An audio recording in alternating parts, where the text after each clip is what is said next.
Hello everybody.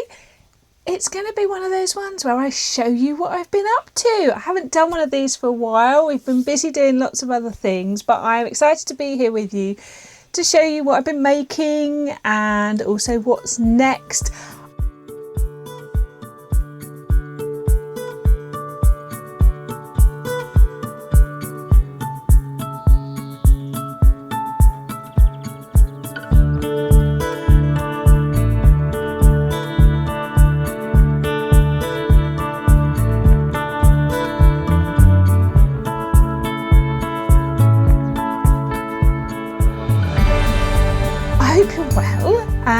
I would love to know what you've been up to. May has flown past. I can't believe it's already the 17th of May today. It's just whipped past. So what have you been up to? Have you had a chance to do some sewing? What's going on with you? Do leave me a comment below. Let me know, because I love to know what you've all been up to. And also, have you found anything interesting that I need to know about? So for today's episode, I'm going to show you some things I've been making. I'm going to tell you what size I made them in. I know sometimes I'm not always brilliant at that. Oh, sorry, hair tickling me there. Not always brilliant at that, but I thought today I would. I've made some notes so that I can tell you exactly what size I've made them in. And one of them is a pattern test, which I'm really excited to share with you. Please forgive me, my nails are looking dreadful. Hopefully you won't notice. It's time for me to take them off and put some new ones on. The sun is out again today. Yesterday was chilly, but the sun is back. I am wearing a Tammy handmade Naya. The mic is pulling it down, so sorry about that. And it's in a fabric that I bought last year, and I think I bought it from Fabrics Galore, but I can't be 100%, but it is one of those fabrics that was available in lots of places, and I actually made myself a matching pair of trousers, so when I wear them together I do look a bit like I have got a jumpsuit on. Or as my other half said when I got home the other day in them, he said, "Ooh, you got a little suit on." So there we go. Right, so I've had a Southern social while I've been not on here telling you what I've been making, so I managed to make something there as well. So if you watch me regularly, you will know that back in March I made my first pair of Oxbow pants, which I put a picture in here, which I was delighted with.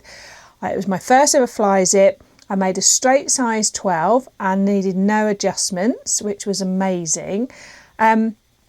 And I finally did the buttonhole and the button at the beginning of this month, because I kept putting it off, because my buttonhole on my sewing machine works, and when I test it, it works well. And then when I do the real thing, it doesn't always. But I'm pleased to say this time it did work when I did the real thing. So they are made, and you'll see them in the pictures of some of the other things I've made. And I actually wore them yesterday on that chilly day at home. And it was really quite nice actually to wear them to see how the fit was. Obviously with denim it does stretch out a bit during the day, so it makes you wonder, do I need to make them a little bit tighter so there's room for that stretching out? But different denim behaves in different ways as well, doesn't it? And I have thought I might move the button over a smidge, but you've got to live with them a bit sometimes, particularly with denim, to find that out. So I wanted to make another pair. If you have watched my fabric finds recently, which I'll put a link up here if I remember, I showed that I'd been dyeing some fabric. So I did take the exact same fabric and I dyed it this lovely apple green, and I have now made that into my second pair of Oxbow pants, but I made a slight change here. So they just need the button on. Again, no pockets. I decided that I like that smooth, uncluttered look.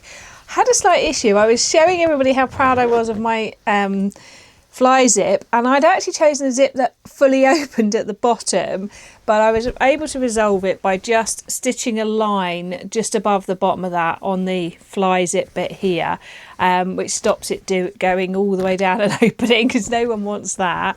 But on the waistband, because it is quite a high-waisted trouser, I actually took it in, made the waistband a centimetre smaller than it should be, because I just found for me it was just that smidge too high, and I didn't want to take it out of the rise part, because I really liked the way the dart was scooping up round away from my bottom and everything. It is a curved waistband, which I like as well.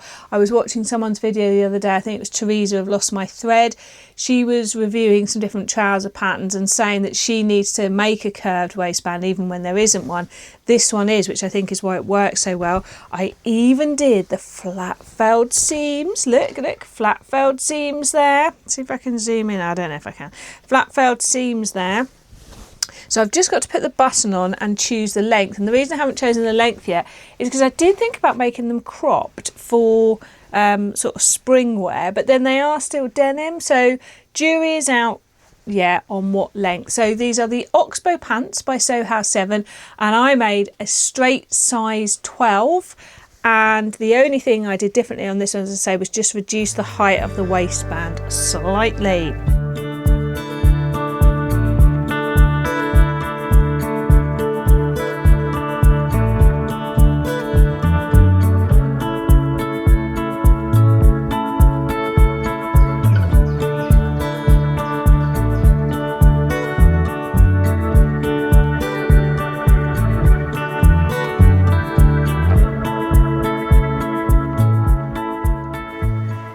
So let's talk about the pattern test that I've been doing.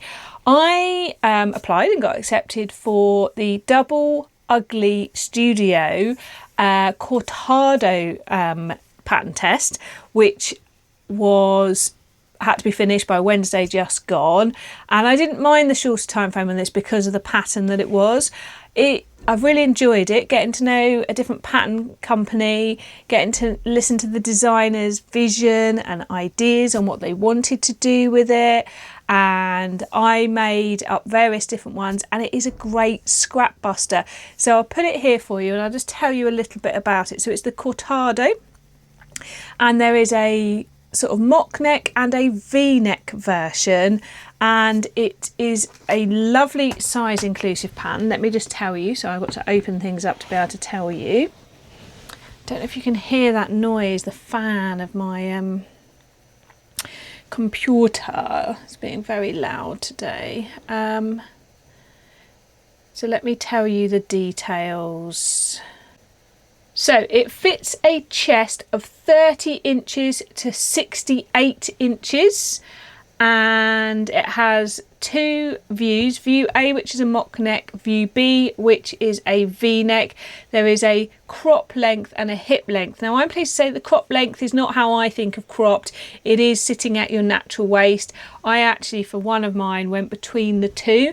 The first one I made was the hip length, and it was just too long on me. It is drafted for a 5'2", so if you like those longer things, it's great. The hip length has a split in it, which is really nice, but it just wasn't for me. It wasn't that there's nothing wrong with the pattern, it just wasn't for me.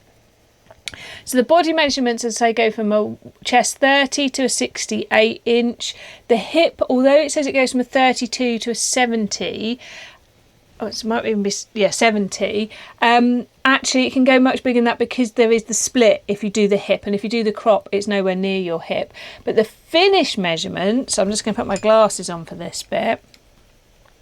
The finish measurements go from a 42 inch chest to an 80 inch chest because it is designed to be oversized. So it is a really fantastic pattern. I've really enjoyed hearing the vision of the pattern designer and what she was looking for when she designed the pattern. So the first one I made was actually in items I got from the swaps table when I went away with Julie and Kate and Christine and Laura and Mary, and it was some bits that Julie had left over from a jumper she'd made. I think they are See You at 7. So I did, because the pattern has the two pieces that cut down the front and the back, it's perfect for using up remnants. So you stitch down the front and you stitch on the shoulders as well, so you could look like a top stitching. Couldn't get my words out there. So really loved this one. As I say, this one did originally start as a hip length, but I actually cut it down further, and Julie even put on the matching ribbing. So I'll put picture in while I'm talking. So love this. Wore this the other day with my light denim Oxbow pants and a white long sleeve top with my arms poking out. Of course my arms are poking out. What I mean is the white sleeve poking out. So that was my first one. I then decided, I made the size C because I'd sized down a bit but still wanted a bit oversized so you can put it over things. I thought I'd have a go at making the size A, and I made it fully cropped. And this again was from some remnants I had left over from other projects. You'll probably recognise the pink from a jumper that I made. So I used a scrap of red sweatshirting and the pink.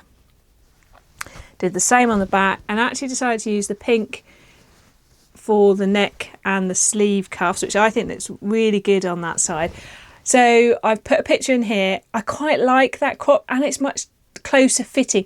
Wouldn't be so easy if you put on like a sort of a billowy blouse or dress underneath, but just with like a simple close fitted top underneath, it's perfect.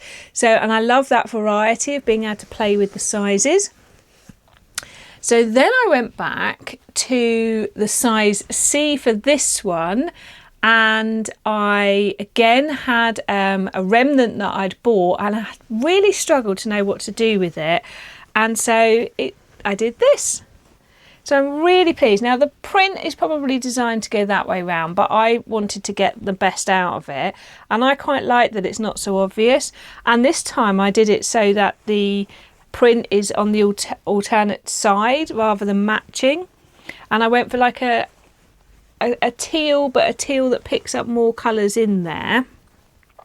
So this version is just slightly longer than cropped, but not as long as the hip version. So I'll put a picture in of me wearing that one. It's a really quick make. I know I haven't done the V-neck yet. The V is very low, so I would like to have a go.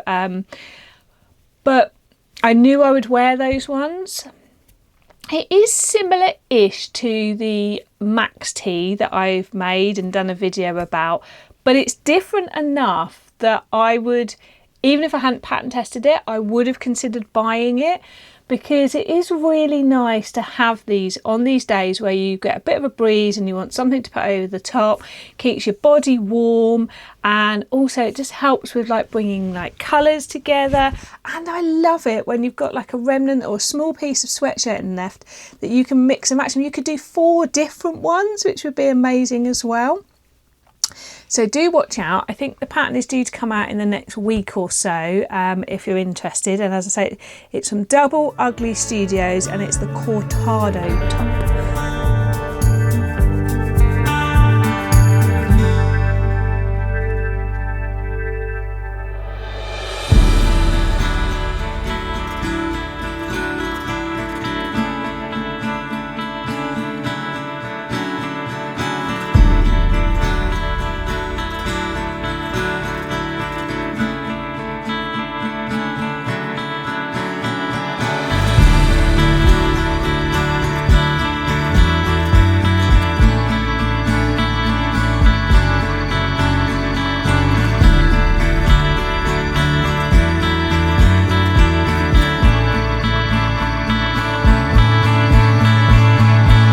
So after I'd done my quite involved make of the fly zip of the trousers and a pattern test, I needed a bit of palette cleansing time. And I'd noticed that where we're getting some nicer weather, but you need like sometimes like a jumper or cardigan over the top, I didn't have, I know this is going to be a shock, as many patterned t-shirts as I would like. Shock, horror. I've been so far down my bold plains that I needed to do a U-turn. So I actually went back to some of my tried and true t-shirt patterns that I tested out last summer. If you haven't seen it, there is an entire video, I'll link it up here, she says, hopefully, where I tested out a lot of t-shirt patterns. Many of them are free. So I went back, had a review, thought what shape I wanted, because they were all quite different shaped t-shirts. And I had some jersey and things, leftover bits from other projects and things like that, or had been bought for t-shirts. So I made this one.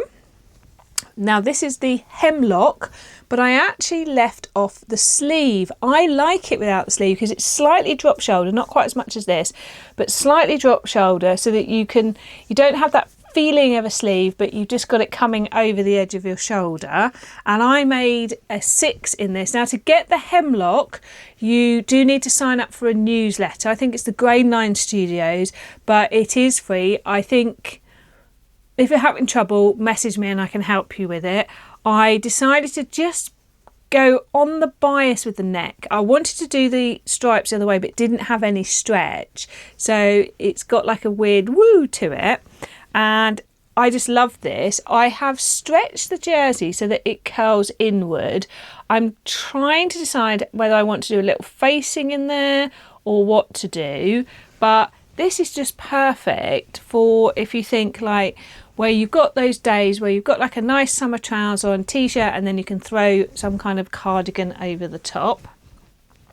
So then I made another one in exactly the same pattern, and this time it's the Crafty Pie fabric from last summer. I had some left after making a dress last year, so I did a contrasting blue neckband and made little blue cuffings for the sleeves, just so I thought it was a fun way to finish it, in that it pulls out the blue from the pattern. And if you think, with these green trousers, loving that. I am in a very appley green era right now. So that's I probably will top stitch round the neckline and round the cuffing because it just makes it sit better. I might twin these, I'll see what mood I'm in. And then I went back to another free pattern that I've used a couple of times now, which is the Styler Rain. And this one I'm making a size 8 when I make it as a t-shirt. And I decided to use the bubble fabric that I bought when I went to Kidderminster and bought from Oh So Crafty. So here it is. So you can see the gathering here, because it's a raglan with gathering.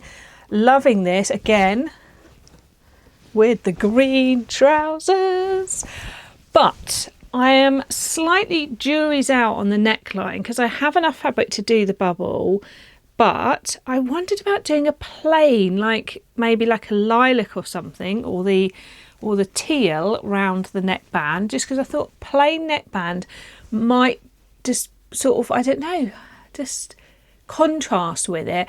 But if I do a plain neckband, it takes it from top territory to t-shirt territory, because that's what we see on t-shirts. If I do it in the contrast, in the same fabric, then it keeps it in top territory. So it's what I want to do with it. So I'm going to put it on, think where I'll wear it, and then I'll make my decision. There is also a cuff here and a band you can put on the bottom. I won't be putting the band on the bottom because I'll want to be able to tuck it in, but I might do the sleeve cuff. But again, it takes it into that other territory. So I need to decide whether I want this as a smart casual or a casual, and then I'll decide. And then I was having a look, because behind me here is where I store all my sweatshirting and ponte. And I was having a look the other day and I thought, I have a perfect spring fabric there, which I bought last year, and I didn't want to wear for the winter because it felt too spring-like.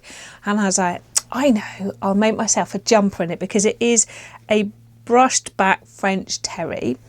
And it was tight. I couldn't quite get the sleeve out, and it's a Bailey puff sleeve, which is another free pattern. Today is free pattern central. And it's by Tiana's Closet, and I made a size 6. And I came up with a cunning plan. So I was inspired by these sweatshirt patterns that have this already in their pattern. I broke up the pieces of the sweatshirt by putting in a band of plain colour. I chose where to put it myself. What I did was cut the pattern and then cut this to be enough for the overlap that you would lose, so that it matched up. I'm sure that's not a great explanation, but I can always do more detail if you want. And then obviously did the cuffing at the bottom and the neckband to match. So I'm really pleased with how it's turned out, because that's just perfect for when you want more of like a spring jumper, because that weather can change so quickly. And so I'm really happy with how I solved the problem of having enough sleeve to get out, because it just wasn't enough to cut it in one whole piece. So that's what I've been up to making, and I think getting some nice sort of basics and useful pieces into my wardrobe. So I think there'll be a couple more sort of t-shirty tops, perhaps with different length sleeves maybe, because it's not every day is short sleeve weather. And obviously in my fabric finds I showed some of the other things I'm going to make, but I'll just tell you a couple of things. I will definitely be cutting this.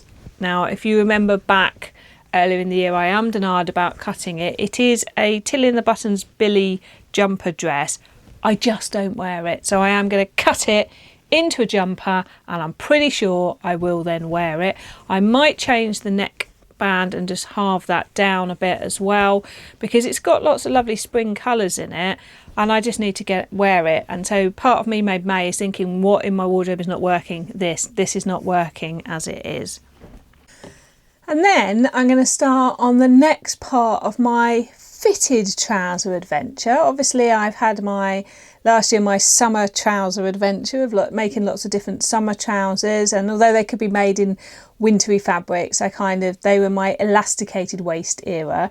So now I've made the Oxbow, I'm deciding what ones to make next. So I think I'm going to have a go at the Chandler pants, and I've been looking at the Lander pants, which is a pattern I have as well, and the Twig pants by Style Arc. So if you've made any of those, let me know what you think I should go for.